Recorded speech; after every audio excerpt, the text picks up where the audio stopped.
صلوات صلوات صلوات صلوات صلوات صلوات صلوات صلوات.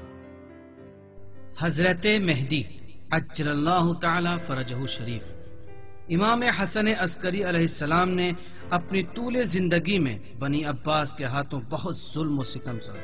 ایک طرف بنی عباس امام حسن عسکری علیہ السلام کے فرزند جو ان کے بعد امام ہوں گے ان کی تلاش میں رہتے تھے تاکہ انہیں اپنے راستے سے ہٹا دیں، اور دوسری طرف امام حسن عسکری علیہ السلام کی یہی کوشش رہی کہ شیعوں کو اپنے فرزند یعنی ان کے امام کی پہچان کرا سکیں، کیونکہ صرف حضرت مہدی عجل اللہ تعالی فرجہ شریف امام حسن عسکری علیہ السلام کی نماز جنازہ پڑھا سکتے تھے اور انہیں غسل و کفن دے سکتے تھے۔ ناچار ہو کر امام حسن عسکری علیہ السلام نے امام مہدی کی شناسائی کے لیے ایک منصوبہ بنایا۔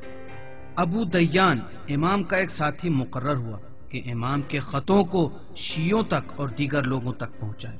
امام کی حیات کے آخری دنوں میں وہ امام کی خدمت میں بیٹھا تھا اور امام نے اس سے فرمایا، اے ابو دیان، مدائن جاؤ اور خطوط فلاں شخص کو دے دو، اور اس سے ان کا جواب حاصل کرنے کے بعد واپس لوٹ آنا، اور جان لو کہ تمہارا سفر 14 دن کا ہوگا، اور جب تم سامرا پہنچو گے میں اس دنیا میں نہیں رہوں گا، اور تم میرے گھر سے کریا و زاری کی آوازیں سنو گے اور مجھے غسل دیے جانے کی حالت میں دیکھو گے۔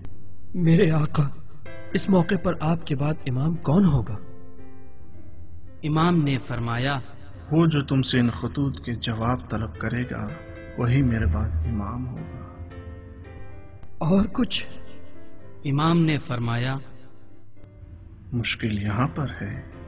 ابو دیان کہتا ہے کہ امام کی عظمت اور ہیبت نے مجھے ان سے یہ پوچھنے کی اجازت نہ دی کہ میرے کمر بند میں کیا ہے۔ کچھ وقت کے بعد امام کے گھر سے باہر آیا اور مدائن گیا اور امام کے خطوں کا جواب ان سے حاصل کیا، اور ٹھیک 14 دنوں کے بعد میں سامرہ سے واپس لوٹ آیا، اور ویسے ہی جیسے کہ امام نے فرمایا تھا ان کے گھر میں سوگواری اور عزاداری کا ماحول تھا۔ میں نے امام کا غسل کیے جاتے ہوئے دیکھا، اور غسل کے بعد لوگ نماز کے لیے تیار ہوئے، اور جعفر کذاب آگے بڑھا تاکہ امام کی نماز جنازہ پڑھا سکے کہ اچانک ایک بچہ اس مجمع کے بیچ سے باہر آیا اور کہا، چچا جان پیچھے ہٹیں تاکہ میں اپنے والد کی نماز جنازہ پڑھا سکوں۔ جعفر کذاب مجبوراً پیچھے ہٹا اور اس بچے نے امام کی نماز جنازہ پڑھائی، اور پھر میری طرف رخ کیا اور فرمایا، اے ابو دیان، ان خطوں کو مجھے دے دو۔ میں نے ان خطوں کو اس کی خدمت میں پیش کیا، اور میں سمجھ گیا کہ امام حسن عسکری علیہ السلام کے بعد یہی بچہ آگے چل کر امام ہوگا۔